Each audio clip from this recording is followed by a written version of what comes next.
একদিন রাজপুত্র তার রানী বেছে নেওয়ার জন্য এক প্রতিযোগিতার আয়োজন করলেন। প্রথম রাউন্ড ছিল ছবি আঁকার প্রতিযোগিতা। সবাই মনোযোগ দিয়ে সুন্দর সুন্দর ছবি আঁকছিল, কিন্তু এক মেয়ে কিছু আলাদা করছিল। সে তার বুড়ো আঙুল ঠোঁটে ছুঁয়ে নিজের কাগজে একটা থাপ দিল। সব ছবিগুলো রাজার সামনে আনা হলো, আর সবাই অবাক হয়ে গেল, কারণ সেই মেয়েটির কাগজটা পুরোপুরি ফাঁকা। রাজা খুব রেগে গেলেন। তিনি বললেন, তুমি জানো ফাঁকা কাগজ জমা দেওয়ার শাস্তি আছে, তবুও কিছু আঁকোনি কেন? মেয়েটি শান্তভাবে বলল, আমি তো ছবি এঁকেছিলাম, বিচারকরাও সেটা দেখেছিলেন, কিন্তু বিচারকরা বললেন আমরা তো তাকে কিছু আঁকতে দেখিনি। মেয়েটি অবাক হয়ে কাগজটা দেখল। সত্যিই সেটি ফাঁকা ছিল, কিন্তু সে নিশ্চিত ছিল এটাই তার কাগজ, কারণ তাতে তার বুড়ো আঙুলের ছাপ ছিল। তখন রাজপুত্র বললেন, যে মেয়ে জানে শাস্তি হবে তবুও সত্যি কথা বলছে, সে মিথ্যা বলতে পারে না। মেয়েটি কাগজটা ভালো করে দেখল, তারপর বলল, কেউ আমার রঙে এমন কিছু মিশিয়ে দিয়েছে যাতে রং মুছে যায়। সবাই অবাক হয়ে গেল। মেয়েটি কাগজে একটু পানি দিল, আর মুহূর্তের মধ্যে সেখানে এক কালো পিওনি ফুল ফুটে উঠল। রানী রেগে গেলেন। তিনি বললেন, কালো ফুল তো শোকের প্রতীক,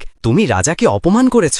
মেয়েটি মাথা নিচু করে বলল, এই ফুল রাজার জন্য নয়, তার মার স্মৃতির জন্য। পৃথিবীতে অনেক রঙের ফুল আছে, কিন্তু এই কালো ফুল বিশেষ, যেমন রাজার হৃদয়ে তার মায়ের স্মৃতি বিশেষ। রাজা আবেগে ভরে গেলেন। তিনি বললেন, এই মেয়েটিকে পরের রাউন্ডেও সুযোগ দাও। দ্বিতীয় রাউন্ড ছিল ফুল সাজানোর প্রতিযোগিতা। সবাই রঙিন ফুল দিয়ে সুন্দর সাজ তৈরি করল, কিন্তু মেয়েটি শুকনো ডাল আর মলিন ফুল রাখল। সবাই হাসতে লাগলো, এ তো হেরে গেছে। রাজা জিজ্ঞাসা করলেন, তুমি এই শুকনো ফুল বেছে নিলে কেন? মেয়েটি হেসে বলল, কারণ আমি এগুলোকে এখন ফুটিয়ে তুলতে পারি। রাজা অবাক হয়ে গেলেন, কিভাবে? মেয়েটি নিজের হাত ফুলগুলোর ওপর বুলিয়ে দিল, আর দেখল চোখের সামনে সেগুলো ফুটে উঠছে। পুরো দরবার স্তব্ধ হয়ে গেল। রাজপুত্র তাকিয়ে রইলেন সেই